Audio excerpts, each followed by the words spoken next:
from the vault, high atop the pastoral center of the Diocese of Camden, you're listening to Talking Catholic. Hey everybody, welcome to Talking Catholic. Again, this is Pete Sanchez. I'm here with Mike Walsh. How are you? I'm well, sir. Have you recovered from our Marathon Avengers Focus podcast from earlier this week? I am. If anything, it made me want to see it again. So I need to do it again. Same thing happened to me. And the thing is that I hate to be like this, but it's number 2 at the box office. Only number 1 is Avatar, which I... you mean in the worldwide all-time box office? Yes. Right. I'm not a fan of Avatar, so I kind of want to see Avengers. I want to... Just so it beats do Avatar? My bit. Yes, yeah, okay. I want to do my part to support Marvel. And I mean, hey, James Cameron, I do like Terminator 2. It's not a bad movie. I think his best movie is The Abyss. The Abyss or Aliens? Aliens was very good, too. Yeah, that was also very good. But The Abyss will always be my number 1. Yeah. And then Titanic, I have to admit, Titanic wasn't too bad. Okay. Well, this is nice. We started last episode by talking about Catholic things, and then we talked about Marvel for 3 hours. This time we're talking about Marvel for a minute and a half, and now we're going to talk about spiritual things from here on out. So, So what do we have coming up in the area? Well, this is cool. We talked about this Saturday at the Cathedral Immaculate Conception here in Camden, 642 Market Street.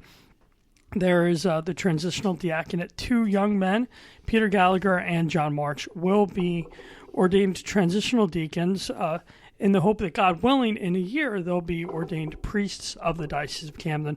This will be a beautiful, joyful event starting at 10:30 this Saturday at the Cathedral Immaculate Conception. That will be Saturday, May 11th, May 12th. I would look. No, at my it is phone, the 11th. It is May 11th. Yeah, I think it is May 11th. Yeah, Sunday, May 11th. So that will be. I will be there. Mike, you will be there. Wait a second. I think you got that all wrong. Saturday, it's going to be Saturday, May 11th. Saturday, May 11th. Yeah, yes, okay. It is this Saturday, 10:30 a.m. at the Cathedral Immaculate Conception in Camden. Thank you. Get here early because parking is limited, and the ordination's always going to have a ton of people come out. So yes. if I will be here, I think I have to be here at 9:45 that day, and I will probably still have one of the few parking spots remaining. So yeah, I'm going to get here as early as I can. Yeah. And then coming up, the 24th Annual New Jersey Catholic Youth Rally at Six Flags Great Adventure is taking place, rain or shine, Sunday, May 19th in Jackson, New Jersey. This is fun. I was there last year. I did the rides. It's not Marvel, but Warner Brothers. That's a whole theme. They have the Hall of Justice, Superman, Batman, Wonder Woman, The Flash, Green Lantern. It's all fun. This is going to be a beautiful day, and our friend who we've both seen on different occasions, Matt Maher, very exciting. He will perform a concert that day. I think that may be going a stretch to refer to him as our friend. Well, I've talked to him on the phone. I interviewed him, so he's a friend. Oh, you two are friends? I think so. I would consider him a friend. I don't know. I hope Matt, I hope you consider me a friend. Wow, that is saying something right there. That is, you have quite the impression of yourself. All right, that's nice. Okay. You've interviewed him once? I have. I believe you are now into stalker territory if you think after one phone conversation you two are friends. Well, actually, there was that one phone conversation, and then at NCYC, I took a photo of him with some youth delegates from this diocese. That's exactly how the stalker thing starts. It starts with a phone and then a picture, and right? then a picture, right, where you were quite literally stalking Mike, him. All right, I think well, if anything happens to Matt Maher, I think you should definitely be on the interviewee list. Mike, you gotta reel me in. I'm getting out of control over here. Apparently, yeah. Well, you and everybody else in the diocese who's going nuts about Matt Maher being there, who is a great singer and songwriter and musician. I was very impressed when I saw his concert at the Convocation of Catholic Leaders in 2017 in Florida. But even more importantly, or not more importantly, as importantly, if you haven't been to Six Flags in a while, my wife and child each bought annual passes last year, and I'm not a rides guy, so I was shanghaied to go once. After that, they left me at home. But I have to admit, I really did have a good time, and I didn't ride a single ride. Like there's a ton to do there, even if you're not a rides person. So like for instance, the Hall of Justice, which I did go into and had a blast at. But it's a great event, and people should come out, and it's going to be a blast. And it's wonderful to be around. Like, we've talked about it on this podcast a lot, how important it is and how fulfilling it can be to be around so many of your fellow Catholics at any given event. We like iRace and the Wedding of the Sea. We've talked about in particular, Pete, because they're such big events. But I love it. Even the convocation, there was 600 people, only 600 people, but it was so great to be around so many like-minded individuals. This is an opportunity to do it, and once again, live our faith publicly and proudly at a place like Six Flags Great Adventure. So I hope people will come out, and then you can also, sing and dance with Matt Maher. Yes, and Pete's close personal friend, Matt Maher. Yes, and I think this is great too. It not only is it coming together with Catholics, but young Catholics who are all full of joy, and I always get a boost of energy and excitement just from their passion and their witness. This event is open to all Catholic schools, their families, scouts, junior high and high school, and young adult ministry programs. Again, this is Sunday, May 19th. It's $50 the total package per person, which is a good deal. You get the theme park admission, you get a catered buffet, you get a return ticket, and you get parking. So you save more than $150 per ticket purchased. This is a deal. Enjoy the rides. There will be Mass and Mass as well, and Matt Maher concert. Sunday, May 19th.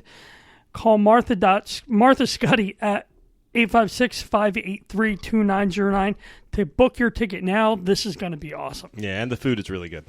Yes. Surprisingly, for like amusement food, it's really good.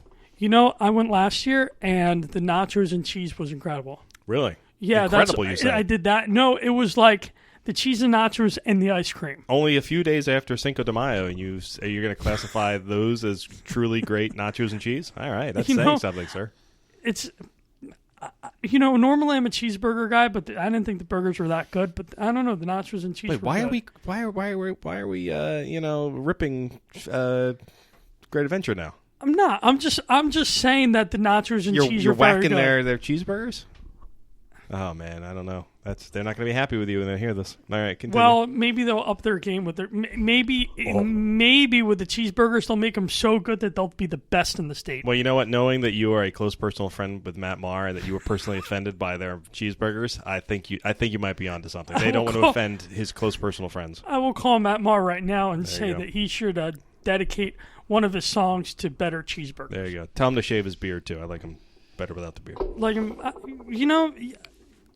Yeah, I will. He might want to keep it, though. I think he's passionate about that beard. Okay, whatever. That's what he tells me. Okay. And then 2 days later, this is Tuesday, May 21st, the Employment and Resource Fair will be hosted by Catholic Charities Employment Services and Assistance Program.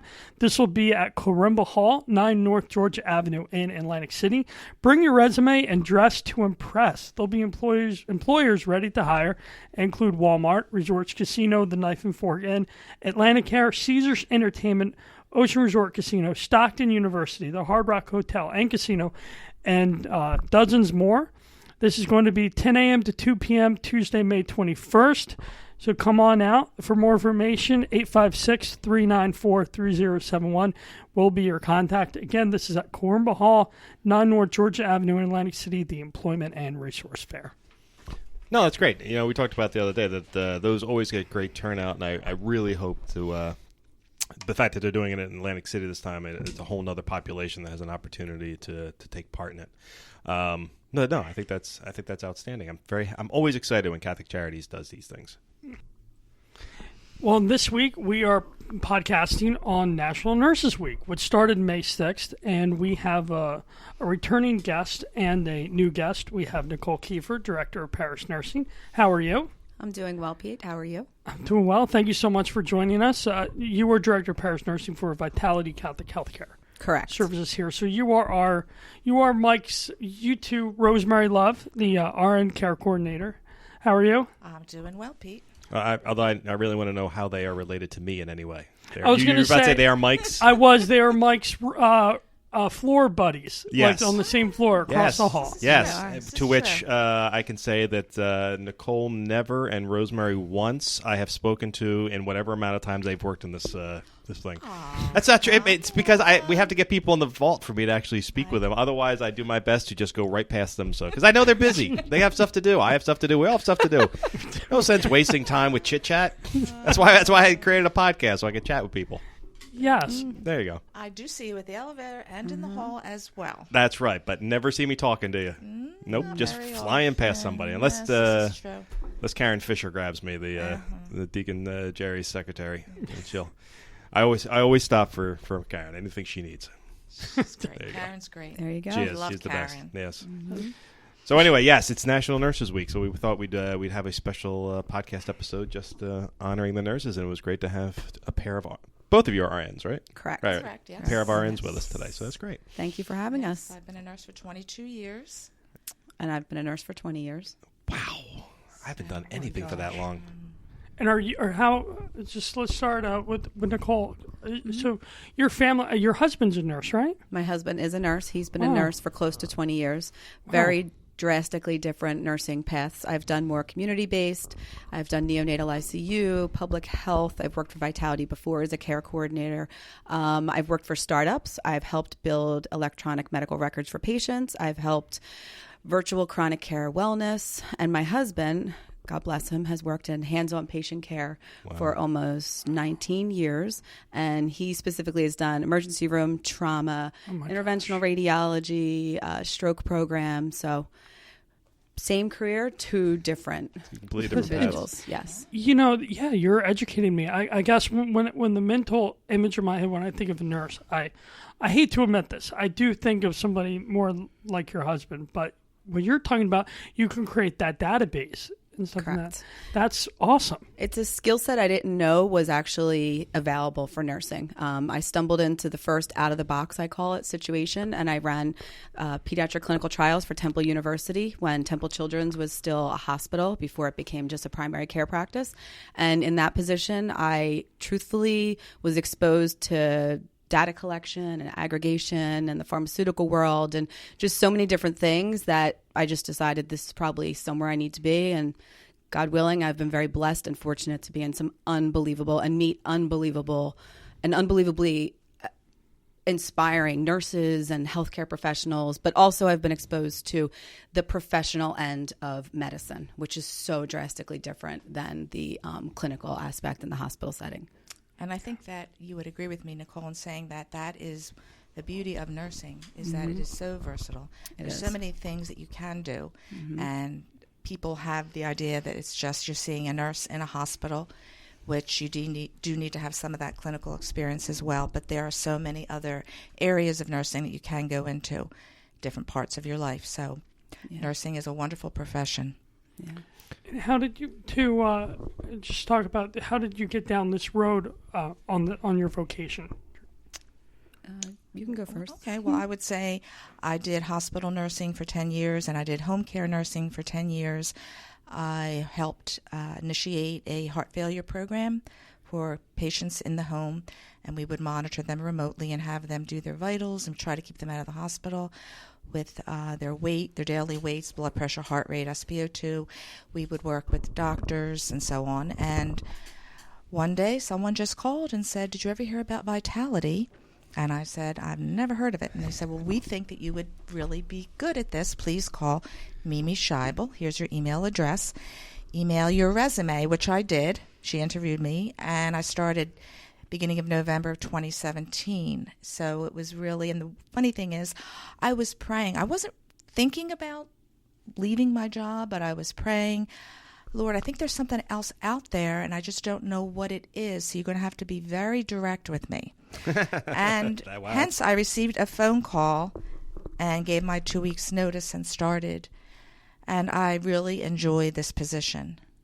So what we do is we do care coordination. This was the bishop's vision to reach out into the community. We did have the 3 Catholic nursing homes which were sold, and he wanted to reach out into the community to the elderly population, disabled, blind, try to keep them in their homes with supportive services. And that is what we do regular basis. We have a call center, and if you call in, I can give the number if you'd like. Yes, please. It is 888-268-4825, and you will speak with either Natasha or Sister Mary Rose, and they can get information. So what we do is we try to connect people with services that they may be available to them, that they would qualify for. So we assess their needs, we determine what they may need with their income, their assets, and then we see which programs they would qualify for. And it could be anything ranging from utilities to transportation, medications. There are different programs out there that they would qualify for to assist with home health aid in the home. We have various needs of individuals in the community, and it just depends on what their greatest need is and how we can help to connect them with that service. So sometimes it could be a phone consult, or it could be a home visit or several home visits, and we could help with collecting the documents that they may need and then filling out the applications, and I deliver them right to the Division of Social Services because I mostly cover Gloucester County. And we have clients that need assistance with Alzheimer's, a lot of cancer, diabetes, hypertension, people that have been in the hospital and now they're going home. So we try to bridge that gap to try to help them stay in their homes after they're home from the hospital and rehab. So there are various things that we can help individuals with, and we do not charge for our services. What about you, Nicole? Take us back. When did you realize you wanted to be a nurse? So the best way I can say it is that I fell into the career. I wasn't really sure what I wanted to do coming out of high school, and taking care of people is innate for me. So I knew that it was something that will allow me to get my feet on the ground. I was definitely capable of it, although as I was going through nursing school, thought that was definitely not possible at times. But it really, I am from a long lineage of nurses. My mom's a nurse. My aunt's a nurse. There's probably about a dozen nurses in my family. And so I knew and was well acquainted with what nurses actually did.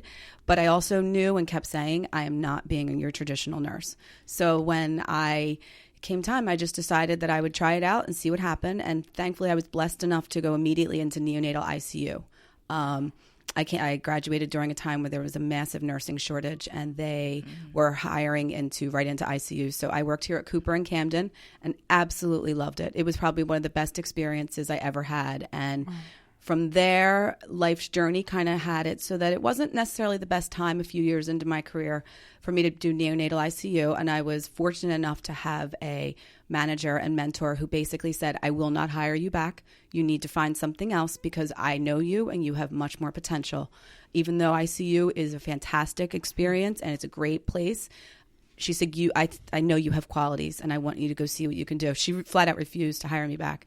So I had to get pretty out of the box thinking, and it just brought me along a journey that I've absolutely adored. It's allowed me the most to take care of my family, which is my number one priority, and also to utilize my personality. And that's what, as Rosemary said earlier, is the best part of nursing, is that it's a degree that allows you to be many things. Yesterday, we had our parish nurse retreat, and Deacon Jerry gave a wonderful talk, and he spoke about the vocation of nursing and vocations in life, and how, there's different vocations for everyone, and the vocation of marriage and the vocation of parenthood and so many different things. It was so inspiring.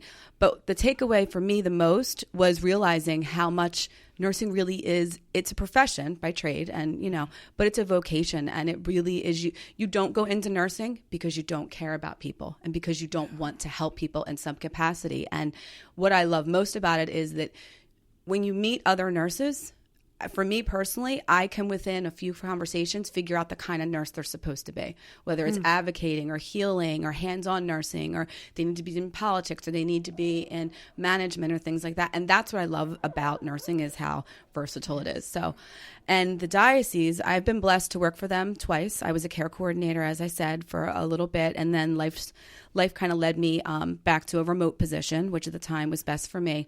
And through happenstance, I got back to being with Vitality. I was communicating with someone in the diocese about something else, and I heard about this and knew that I would be able to combine all of my skill sets, my leadership experience, and I have very marketing-based brain and business type mentality. So I just knew that it was something that was going to be unbelievably challenging and extremely humbling, because there's so many things I have to learn from fantastic parish nurses that have been in this ministry far longer than I have.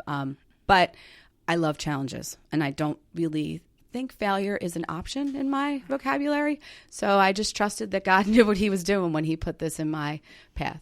So I'm curious, what exactly is parish nursing?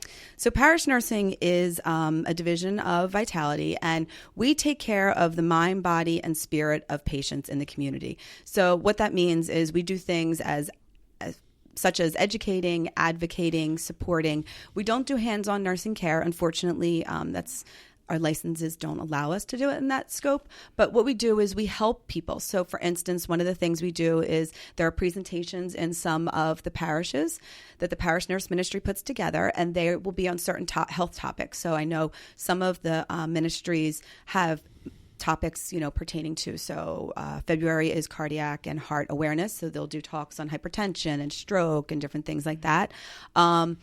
So there'll be either disease or diagnosis specific, or there'll be preventive health. So we have some ministries that have done things on nutrition and diet and exercise. We have one ministry that every single month they offer, or excuse me, I apologize, I misspoke. Every week they offer a exercise class to the members of their parish, and the parish members can come in and give a donation, and they take a great class, which I'm told is actually fantastic, whether you're 20 or 80, and they modify it. And then we also talk about things such as a presentation called Having the Talk. And in that, I call it a proactive approach to the death and dying process. And in that respect, what we talk most about is looking at the process of as we get older and in a non-scary way, specifically to talk about and get the conversation going about advanced directives. Which is extremely important and is something that anyone over the age of 18 should have, because you never know, especially in this day and age and the way the world is, what will happen tomorrow. So it's important that your family understands what you want your health care to look like if you were not able to make decisions for yourself. So in the talk, we talk about that, and we have different presenters that come from the different parishes. They're very parish-based, and we'll have a doctor come and talk on the medical aspect of it and what P's and Q's you need to have lined up as far as that. We have a priest or deacon in the local parish will give a talk on the extraordinary versus ordinary means and what that means in the death and dying process. And then there will typically be someone from hospice will come and present on hospice versus palliative care, living wills, so you can have the surrogate's office. So it's really just a collaboration of every aspect that you will have to look at as you get to that older age in your life where you've been fortunate to have hopefully wonderful memories, but you want to make sure that as you age, your family knows what your wishes are. And so that's the main takeaway of it. In some respects, they call it an advanced directive, a gift to your family. So it's important to know that you may know what you want, but your family might not know. And you don't want to leave your family in that awkward position of having to make decisions in a stressful environment. Yeah. So that we do some of our parish nurses do blood pressure screenings monthly, which is a preventive health. It's mostly for education and awareness. It's an opportunity for us to capture the audience that may have high blood pressure or high cholesterol, or may have a collaboration of chronic care needs such as diabetes, all of those things, and just kind of educate them not only on what their blood pressure looks like, because it's really only one blood pressure at that time. Let's say they only come once a month, or we only see them every once in a while, but it's really to talk to them about the other aspects of your health, which is not just the medication and not just the, weekly, monthly, probably quarterly visits that you have to your cardiologist or your primary care. It's really to look at the ways that are non-medical and not pills and different things like that we can work on helping your blood pressure or your cholesterol to just be a little bit more in check with where the norms are. Everybody's a clinician. We do have different people in the ministries that will sometimes in supportive roles, but that basically is it in a gist.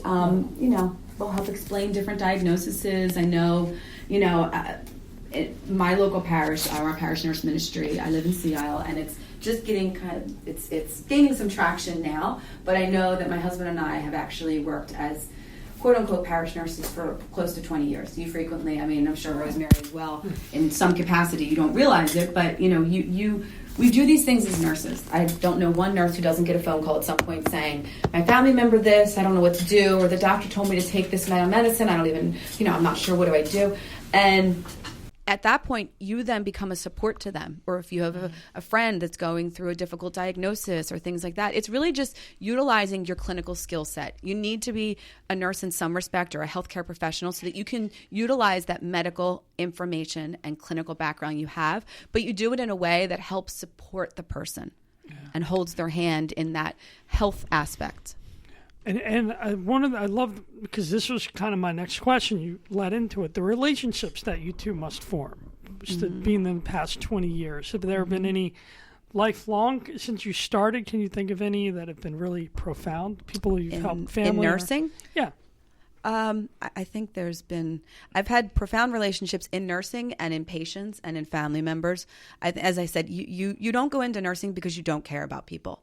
And I think, for me personally, I have I have a very research mentality, and so I put people into categories, and I like to file things, and I like to have things very organized, and so I have mentors that I've definitely kept in touch with, and people that for networking purposes.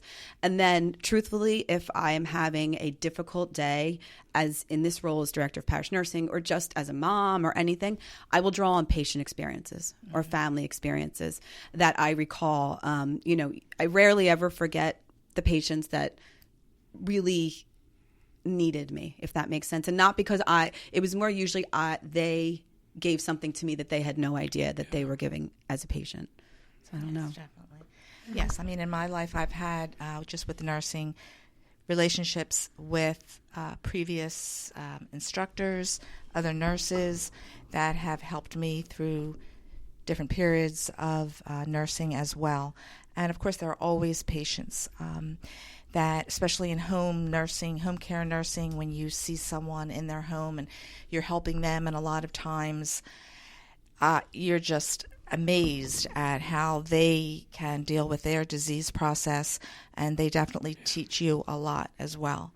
And I think in nursing in general, because you're taught such a holistic approach of the individual, I think that what Nicole does and what we do as care coordinators in our communities, we're able to see the person. They may call in for one thing, but then once you speak with them and their family members and their other needs, and I would have to say it's very rewarding, because you're able to impact people's lives in a very concrete, positive way. And you may think that it's nothing that you're doing, just some little thing, but then you'll get a response such as, "You have helped me so much, I cannot even begin to tell you what you have done. You just turned this entire situation around." And it's just something that you have as common knowledge as a nurse, but you don't realize that other people don't know those things. So it's wonderful just to be able to reach out into the community and help people. And it's just a different type of nursing than working on a nursing unit and giving medications and IVs and treatments and so on. So I think that because we do, even though you don't have to be Catholic to receive our services, we do have that spiritual aspect. And I think that a lot of nurses are spiritual anyway, so that you're able to touch people in other ways and draw on your own intellect and spiritual feelings to be able to help people. I think you talked about that spiritual, something that I think is universal is why do people go through stuff? Why do they suffer? And I'm sure you two have seen it. I've seen grace. I've seen the strongest people I know, and it's all because they've gone through certain things in their life. And You're saying that the struggle makes you stronger? Exactly. Mm-hmm. And it's loved ones and friends that have gone through. And can you speak a bit about that, the two of you, do you get through conversations like that with people you work with about the nature of suffering and also why is this happening to me? Well, I think a lot of people always say, why me? Because it doesn't matter. In your life, you always think it's going to be someone else. And everyone always thinks, not me, it's the other person. And then when it happens to them, everyone deals with it differently. And I think that, some people are angry. They go through all those stages. But ultimately, you realize that everyone has something. And why they have it, who knows? But I think that a lot of people do then turn to God and their spirituality to assist them. And I have one woman in particular right now. She is, she doesn't look 70, but she is. And she has MS. And she's a PhD in nutrition. And she's done a lot of things in her life. And I went to visit her, and now we're emailing just about life in general and how much God plays a part in her life and how she does not allow that disease to control her. So we're sort of in this kind of a conversation back and forth. But there are a lot of people that have a disease and they can just deal with it so well, and they don't let it necessarily bring them down to the point where they can't function. They're able to reach out, and everyone has gifts, and they can use their gifts to help others, perhaps in the same situation. Mm-hmm. So everyone is different, and you can't let your disease define you. And that's what it is. Yeah. This just won't control me. And right. A lot of people say that. And I always say dis-ease. I take the word disease and say DIS-EASE. And we try to break it down that disease is dis-ease, and how can we change that? And everyone has different, you can deal with them. Like you say, not just medications. There's a lot of other types of approaches to assist a patient with their own disease process. But I think that it definitely, like you say, it makes people stronger and makes them realize that they're more than they really are, and that perhaps God is calling on them at that time to not only help themselves, but be support for others. And you had Nicole, you mentioned the retreat yesterday. How did that was at the Discovery House? It was at the Discovery House in Mullica Township. It went fabulously. If anyone out there has not been there, I strongly encourage Father Mike Mangiam can hook you up and get you in there, and just see if you can just tour the grounds. It was beautiful. It really was. As I said, Deacon Jerry did a fantastic talk on vocation and in your profession, and just it made me realize that nursing really is a vocation, not so. And whether you're of whatever, I believe nurses, like you said, are spiritual in some capacity, in whatever religion or whatever faith they practice. They are, because as nurses, we see things that there just is no defining in medicine. There just isn't. And it was a very nice day. We had approximately 24 people, nurses from throughout the diocese that were able to attend, and they enjoyed it. We had a talk, we had mass, we had some sharing. They were able to have their own personal time in the gardens there. So it was a beautiful day. Yeah, I can vouch. That is beautiful, that location. Yeah. You said something. Have you, not to put you on the spot, either of you, but talking about the spirituality of the nursing profession, have you had moments of where the only way you can describe it as miraculous? in one way or the other. Not suggesting Yeah. that a miracle happened, but See, I think Rosemary was saying with the spirituality that she looks at it at, people say, why me and things. I kind of look at it as, why not me? I take the other aspect. I have a daughter with special needs, and to talk about miracles, without giving you the long story, genetically, she should not be here. She knows that. She's well aware. We just found out in the past 15 months that if you look at it from a biological stand, physically her genes she shouldn't be here. And she is here. She's beautiful. She's one of the most graceful humans I have ever physically encountered in my entire life. And she has taught me, as well as I know many others who she's ever touched, that God really doesn't give you anything you can't handle. Yeah. So yes, I've also seen in neonatal ICU, you see things that you just think, I'm sure, Rosemary, in nursing, you've seen where you thought the outcome was going to be one thing, and then it can change like that. I can remember a baby that was going home within like 2 or 3 weeks, doing great. And unfortunately, there was a complication. That baby died 10 minutes later. Yeah. And I can remember it just rocking our world to the core. And, my husband in nursing, he's encountered things as well that you just see people that you never thought were even going to walk out of that hospital, and they do. And then they come back. And, nursing is, if anybody isn't sure what they're supposed to be, I highly recommend thinking about what your personality is like and thinking about how much you care about people. Because it really, you can't be a nurse without caring. They're synonymous. And if you even have an inkling of a calling, because I really do believe nursing is a calling, then you should really do some soul searching and just start seeing and realizing that there's no restriction in nursing, in my opinion. I've met nurses that I can't even describe to you the positions they do that I just look at them like, you can do this with nursing? Mm-hmm. So yes, there are miracles out there, Mike. I am sure, Rosemary, you've seen similar situations. I can't imagine, because I know you've had a different background from me. But yes, someone once said to me, how big of a role does faith play in your life?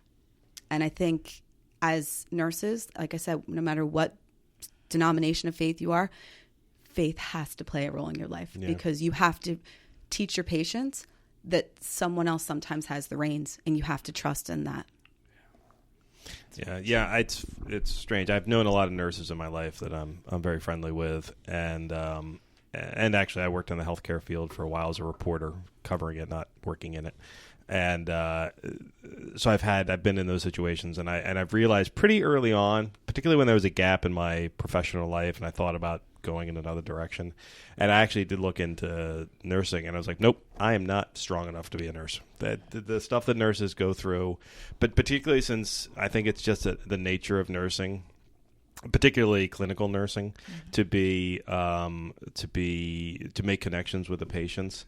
I'm like, I fall to pieces. I know you build up a tough skin over time, but I don't think I can handle it day one. And I've always thought that. I've spent a lot of time with surgeons, particularly eye surgeons, and there's a detachment with surgeons that I don't see exists in the nursing field. Yeah. I don't have enough of a God complex to be a surgeon. Also, by the way, not smart enough, nor do I have the skill sets or anything like that. So I'm not saying that I could ever be a surgeon, but the mentality of the surgeon isn't mine, and the mentality of the nurse isn't mine either. So I'm some idiot in the middle. I don't know, or maybe they're not polar opposites. Maybe they're part of the two sides of the same coin. I don't know. But I'm definitely made for a PR monkey. That's what I refer to myself as. To talk a lot, to ramble. I ramble, yes. That is one thing I'm very good at. I think, going to you, Mike. And you come to think of it, your background, your family background is in medicine as well. In medicine, my dad is a pediatric cardiologist. And my sister is actually, she just completed medical school. So she'll be starting her residency. Congratulations. Wow. Thank you. Yeah, so at the dinner table, all it is medicine. Sometimes it's like, I want to talk about literature. Mm-hmm. I want to talk about The Great Gatsby and no, it's all about hematomas and all that. I mean, I'm just throwing it out. And yet, when your father came to the podcast, the surgeon came to the podcast, he asked one of the most intellectual and spiritual questions of the entire evening. Oh, about Thomas Merton. Yeah. As we were just rambling for 2 hours, but your dad had this very insightful question. I feel like my dad's the smartest man. Always. I definitely think he's the smartest Sanchez. I certainly agree with that. I'm not going to disagree. But no, my parents and my dad and my sister's younger, so seeing her grow up and seeing my dad through the years, to see that compassion and that passion to them. My sister's a people person. She loves helping others. Is this something the two of you, through the, growing up, was there that, wanting to help others, that desire? Did you get involved with a lot of different things?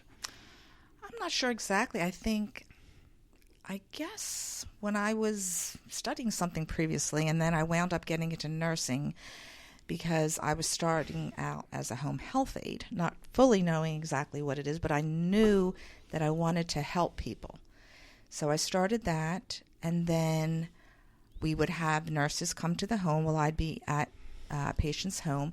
And I'll never forget this one nurse, Meg. I used to ask her questions every time because I would see her frequently. Well, what is this and what is that? And finally one day she just said to me, Rosemary, on your lunch break, I want you to go to the phone booth, because back then they had phone booths, and I want you to call the school where you previously attended and have your credits transferred. And I want you to get into nursing school. And I just looked at her and I did exactly that. Mm-hmm. And that was that. And I just always knew that I wanted to get into nursing. And I guess it is sort of an innate, quality, I guess, that someone has when they know, I guess, like any other profession. But that is sort of how I started with it. And it was difficult because my daughter was little and I was working, going to nursing school. And I always tell everyone I literally studied at red lights. And I never left the home without a big book or two, because you never knew when you'd have the opportunity to study. But I did it, and I'm very, very grateful that I did it. I just sort of knew that this is what I was supposed to do once I got into it. But just to reflect back, and we were talking about, because I started to think about what you were saying about the spiritual aspect of nursing, and I remember many a time in the hospital with bedside nursing, and you would have a patient that was either very, very ill or nonverbal, and I would just feel compelled to go up to pray, and I would either make the sign of the cross on their forehead or take their hand, and it would be like sometimes they would just open their eyes and look at me in a way that was just so deep, like knowing that I was caring for them. And, that's some of the memories that I had, like working in the hospital with people that, I was with. I'll never forget, I was with a young man one time. He had HIV, and he was end stage, and they sent him to my floor. He had no family, he had no friends, he had no one.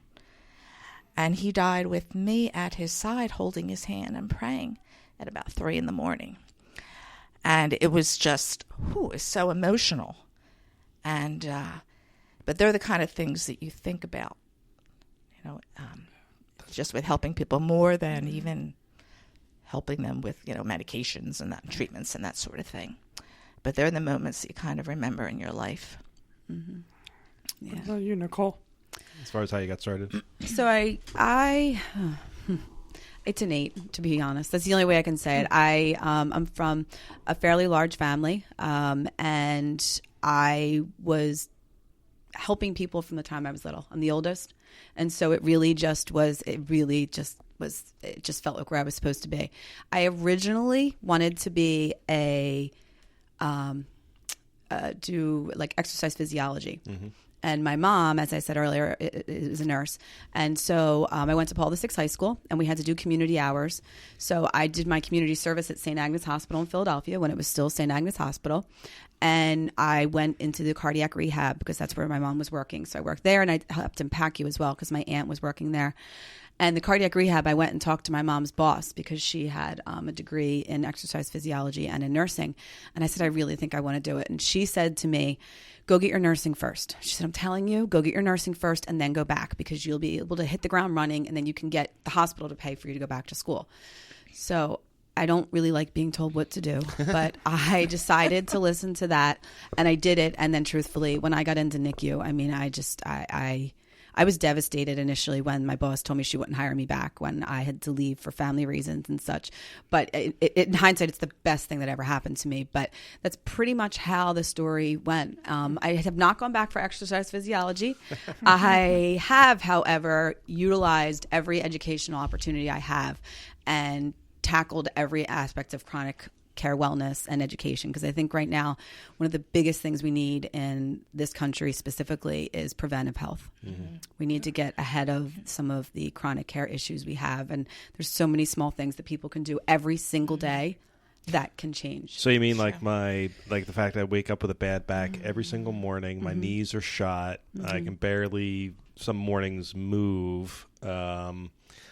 Internally, I'm fine health-wise. Like all my stuff comes back fine, but physically I'm in bad shape. There are things I could be doing to help alleviate that. Absolutely. Without taking drugs or anything Absolutely. like that. So the first thing I would say to you is that you have what's probably lumbago versus arthritis. Not really sure where the differential would be, and you'd need testing, and I'm sure it'd be best if you get looked at by a doctor who can verify information. However, what I would say is you can do some gentle stretching. I mean, I have a daughter rowing crew, and she comes home and she's like, oh, my back aches. I'm like, get into your fetal position. Come on, we're not even going to do this. We're going to nip it in the bud now. So doing some gentle stretching and then diet. I like fetal position. That was really good. Definitely. It's that position and rounding out your back is so. So what you're saying is essentially diet and exercise would make me feel better? Not necessarily diet and exercise, because I'm not here to tell people what they need to do. Because as I said, I don't like being told what to do. So I just kind of like to lay the groundwork, and you can do with it as you may. And it's not dieting in a lose weight. Yeah. It's looking at. I've been blessed to work with nutritionists, one in particular who really helped me understand nutrition from a level that just, or an aspect rather, that just brought, it was like a poof moment. The kids go like poof. It was just like that. And it's things you're eating. Yeah. I myself have rheumatoid arthritis. And when I was diagnosed 15 years ago, I fought it tooth and nail. But when you're crippled and can't walk, you have to eventually listen to the doctor. And so I was able to get to a point where I could start doing off the medicine. And I was hell-bent and determined that this medicine, as Rosemary said earlier, we don't want in healthcare any patient, whether you're a nurse or a non-nurse, you don't want that disease to define you. Yeah. And so changing my entire diet was one way that I tried to control it. So yes, there is a correlation. I will say that not recently, over a year ago, I made the decision to drop most of the sugar out of my diet, and I have to admit that made a world of difference. I hate it because I love baking. I know. I'm a baker. I love making sweets, and I'm like, okay, well, I can learn to live without it. You would be shocked if you absolutely got rid of the sugar, artificial sugar. I'm not talking about fruit. If you got rid of all artificial sugar, I guarantee you would have less pain. Okay. I'm not talking about like an occasional cookie. You could try it. I mean, listen, if you're looking for a Lenten project next year, there you go. Well, wait, if that's artificial sugar, you mean like glucose, like built in, like no, sugar, I mean fruits? Like fruits are fine. Yeah. I'll just give my little public service. Absolutely. If you're going to have a fruit, pair it with a protein because diabetic or not, it's going to help make your blood sugar not spike, which everyone in the world it needs.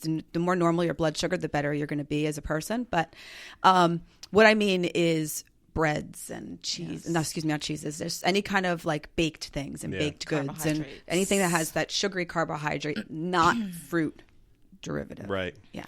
That's really difficult for a baker to remove that from his diet, but okay. It is. I can make it. I can see if I can make it happen. So I should replace the 2 pretzels with apples and nuts, probably. You should. What I heard her say pretzels are very high in carbs. What I heard her say was filet mignon and apple should be my dinner. And I'm perfectly fine Well, with that. I mean, if you really want to quote me, it would be filet mignon and crab. Because that would be the way that I would do it. Throw some asparagus in, and we got everything covered. All right, we're fine. Yep. I can eat that breakfast, lunch, and dinner. I have another wellness question off of food. There was something that came out recently. It talked about sunscreen. There was a thing. Did you hear about this? Where the sunscreen that if you put your it body on, absorbs yeah, it your in body microdoses, absorbs it and it stays in your system for 24 hours or something? So I will immediately disclose I have not read the FDA's position, but I have been listening to shows similar to this on the radio on my drive in and such. Here's what I can tell you. Yes, it is in some capacity. Everything you put in your body is getting absorbed. I mean, I'll be honest. There are products out there. We're all using over-the-counter products every single day, and they're getting absorbed. And there is research and data coming forth that shows that they possibly are causing harm. The sunscreen is that there is a certain component, and I won't misspeak because I can't. It begins with an O, and it is potentially causing more harm if they don't have this in it. Because what's happening is that it gets seeped in. I truthfully was just looking at something last night and explaining it to my husband because he hadn't heard it either. It just came out, I want to say Monday. Yeah, maybe recently. Tuesday of this week. And I can tell you, Neutrogena is a product that I am hearing has, so that it's a good product, but It has the O in it. It's a good one. Yeah, Ingredient it's a certain one. I don't know that it's the Helioplex. Like I said, I'm a brutally honest person. I won't ever say something I can't guarantee. I'm not 100% positive, but I would say if you do a simple Google search on sunscreen and FDA's newest requirements or newest whatever, it's going to hit news. You're going to get a ton of clicks on that, a ton of hits on that rather, and it'll give you, and I believe that they are making lists of what is, the better ones. Sprays, I'm told, are not the best. Huh. Yes, from the little bit, which is really going to be a problem because I you know have we all use sprays. They make That it so is, much easier. Yeah. They You're a do. spray man. In terms of application. They do pros and cons. Yeah. Pros and cons. I'm leaving for end of June. I take a week at the beach, and so now I guess I'm going to just have to get that goop or that grease. Yeah. Apparently the zinc is still good.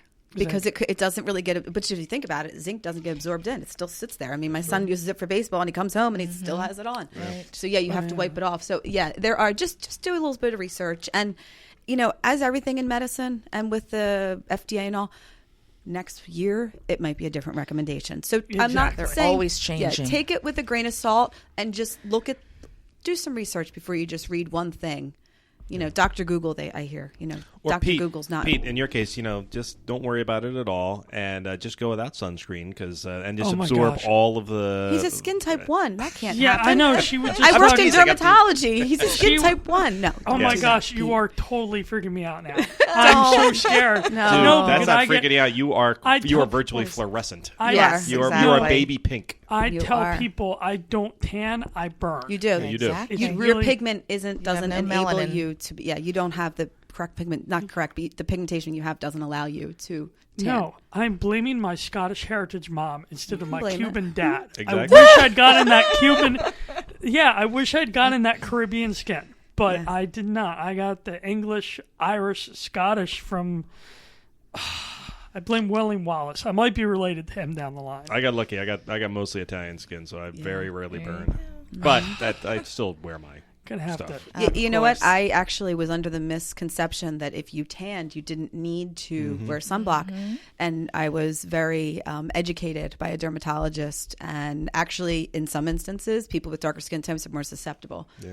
But yes, so. And we've been talking about health a little bit here, and I have noticed as I've gotten older, I used to be very good about being good about my body in the sense of always went to the doctor, always followed what they said. But I got kind of lazy because I kept getting all the testing, and you're fine. I've literally internally, as of right now, who knows what'll happen as I do more testing as I get older. But like my sugars are perfect, my cholesterol is perfect, everything's perfect. Blood pressure is slightly high. However, this job might have something to do with that. But overall, I'm fine. What I have noticed over the years is that the physical stuff, and I think, and I was about to say that men have this problem in particular, though. Actually, I know quite a few women who do this as well. So I don't think it's necessarily gender specific, but going to the doctor, getting your annual checkup, making sure that you have a baseline for what your health is, so that when things do crop up down the road, I mean, there is something to be told. Pete, I know you come from a physician's family. Do you get your annual checkup every year? I do. Okay, you're good about it? Yeah, I'm And sure you- my and you- dad is on the ball. He's always making sure I'm, And you listen to what the doctors tell you? for the most part. Okay. See, I that's, do. That's where we all fall down is the most part. Well, I But- think men are more resistant to going There's to some the truth to physician. that. That has been my experience anyway.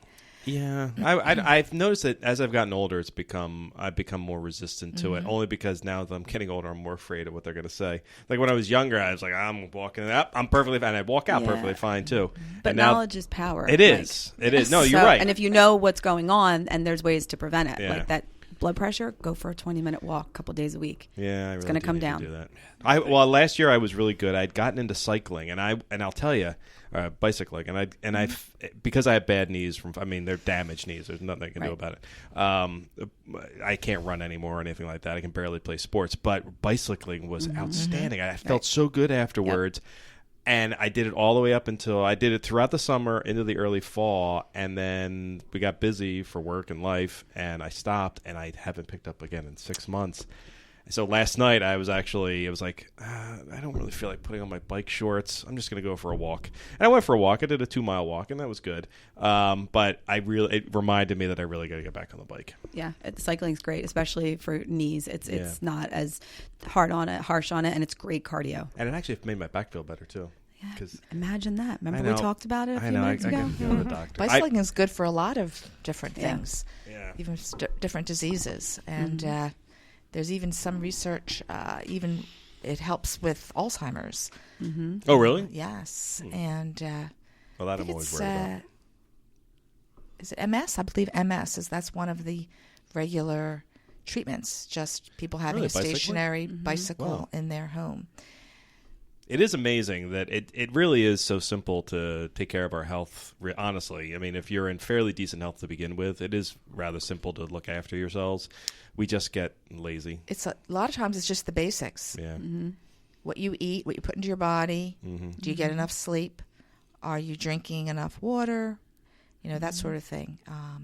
Stretching is, like as Nicole was saying, is really important. Yeah.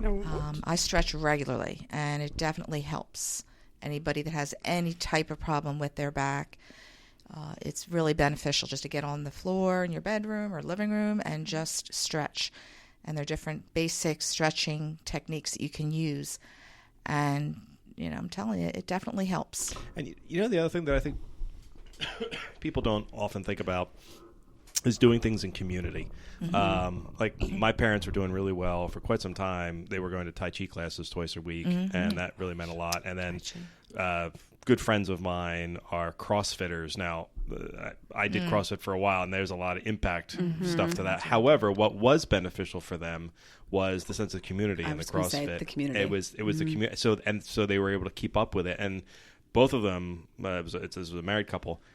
Their eating became much better. They were eating great, and they were working out on a regular basis, and they still look good. And I mean, he's 52 and she's 37, I think. And man, they're great. And so I look at them all the time, and then I go, boy, I wish my knees and back felt better so I could actually do impact workouts like that. But now I have to find community around bicycling and stuff like that. Oh, well, that should be fairly easy to do. I mean, there's the city to shore rides, and there's, there's community. always something going on. There's always something going So on. I do have to get back And there's into bike clubs, cycling clubs. Community is very important. In fact, I was at a seminar recently, and they discussed that the one factor that helped people live to their 90s and even over 100 years old is that they had a community, that friends that they dealt with and that they saw on a regular basis. And just that connection with others is so vital to the well-being of people. Yeah, I believe it. And just one more, with stretching, I've heard conflicting things about yoga. What are your two's opinion? Because people are like, "Oh, you can't do yoga as a Catholic." Okay, dealing that with is Easter first of and- all. Has nothing to do with anything. We're limited in by Catholicism. All right. Well, Well, like, there 'cause are. it's Eastern- If I may address okay. that one, the people I've heard that from are, and I say this lovingly, lunatics, because they're that's lovingly, Mike. they're Good job. conflating yoga as a spiritual activity, which is in fact how it was raised, to what yoga is in the modern time. I don't know a single yogi, because they're all, as I know a number of yoga instructors. There is nothing spiritual about their what they're trying to do. It is derivative of what it was 100 years ago in India, but it's not the same thing. So unless you're going to an Indian yogi who's actually trying to convince you to move from Catholicism to like Hindu, right?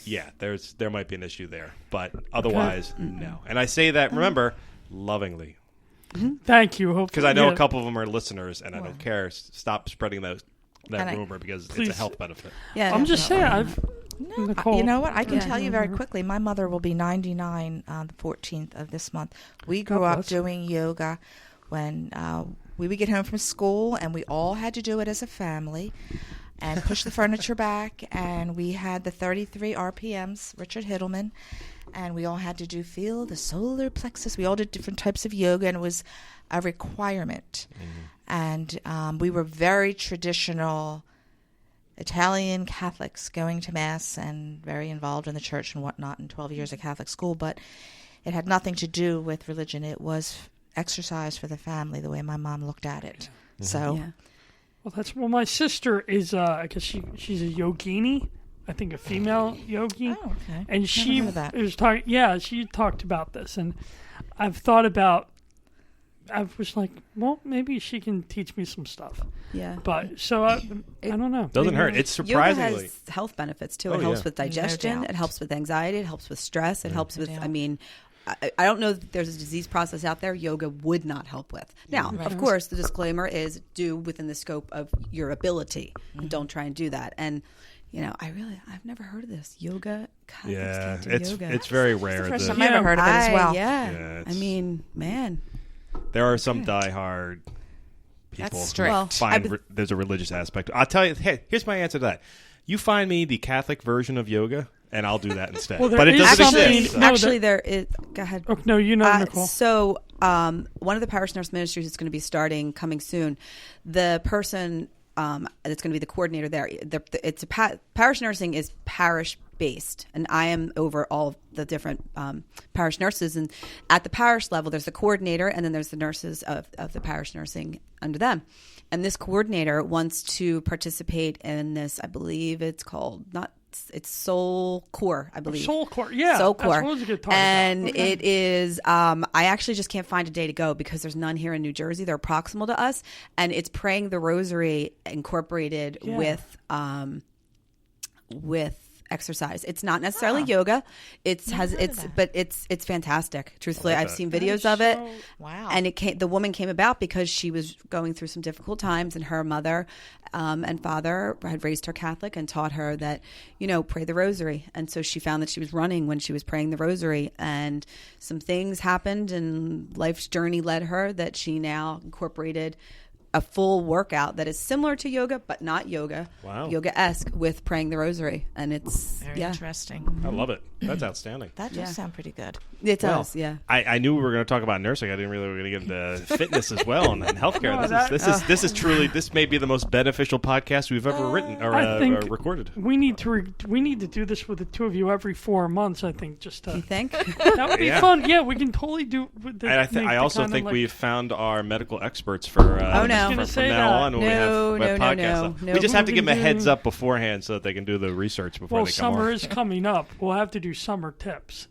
Summer tips, drink water, wear a hat, and wear sunscreen. Wear a hat. There you go. There we go. It's going to be a very short podcast. It's going to be a short podcast. Right. And bring grapes and protein to the beach. Grapes and nuts when you go. Yeah. Sit on the beach, right? Mm-hmm. And no baked goods. Oh, no, man. the Seriously, I G2 do a lot of Gatorade. That's a baking. hard right? one, but Yeah. It just... It's true though. I listen. I'm a. I don't want it to be true. Yeah, but I'm a science aficionado, and I read all that stuff, and I'm like, yeah, it makes sense. But our brains are designed to screw. They often screw us up because especially all the stuff that's downstairs by the coffee machines. I avoid. I Maria's don't even office. look at it. I don't even. Go in there. try. My son is a baker, and my daughter works at the bakery, and so the summer is very difficult. Yeah. Yes. So, and my son sometimes will bring home, oh, Mom, I wanted to try this, and we do this. Oh, it's brutal. It's really brutal. But, you have to have Just I a have little gotten- willpower. I have gotten better at making a cake or something like that, and I will have one slice of it and give everything away. So I like to think of it as I'm poisoning the rest of the world. When I say Well, poisoning myself. my husband and I went through. My brother and sister-in-law did CrossFit, and they were very involved in it. And my sister-in-law cooked exclusively paleo. And a few years ago, my husband and I were paleo for quite a few months. I have to disclose, you can make things that are paleo, which are made from Wheat and that yeah, things like that, and they're delicious. Yeah. They Oh, are yeah. pancakes. Oh my gosh, they're better than any pancake you could ever really make. Yeah, Really? they're very, very good. Almond flour I was gonna say and almond coconut flour. oil, Yeah. and yes, I mean bananas. I mean, you'd be amazed at the things that you can. I mean, don't expect to cook them like a real pancake or them to turn out necessarily looking like it. They could get thrown against a wall, but they just have such flavor I boosting. might need that recipe because Yeah. I do the GOOGLE.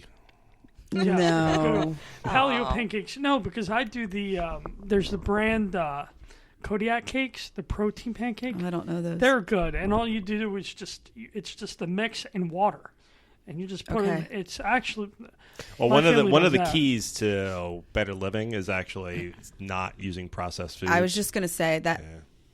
I mean, that's not what this segment is about, but I'd be interested to see what the ingredients are because there's a possibility. And again, not a total professional in this area, but having had experience with nutrition and such, sometimes those add water and everything's here is not necessarily because the other things they're putting in it necessarily might not be the best for your Yeah. diet.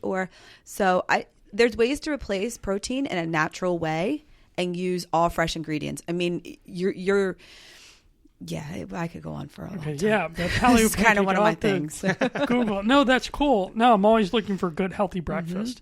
Yeah, Okay. So paleo pancakes. paleo pancakes. They're not like a weekday thing. Mike wants you No. in the office before you would be done. With Yeah, the okay. That's often the difficulty of making things fresh is it does take time. No. My It wife takes is time. currently doing a juice cleanse, Yes. which started 3 days ago and will go until next Wednesday, which is very difficult on the rest of the family. I'm sure. However, she was good about it this year, and she said, she's like, I'm just going to do the juice cleanse. You guys eat whatever. So she came home with steaks and stuff like that. I was like, okay, well, I can make that Yeah, work. it's hard when you're the mom to try and not necessarily lose weight, but to change things because typically I don't know your wife, but I can imagine that she likes to make sure the meals are prepped and things like that. And maybe you're the baker and she's the cook. I have no idea, like I said. But as the mom, we like to make sure that things are done. So it's Yes. hard for us to take that moment to do something for ourselves. So when Matt and I did paleo, guess which 3 kids ate paleo for a couple months, and Yeah.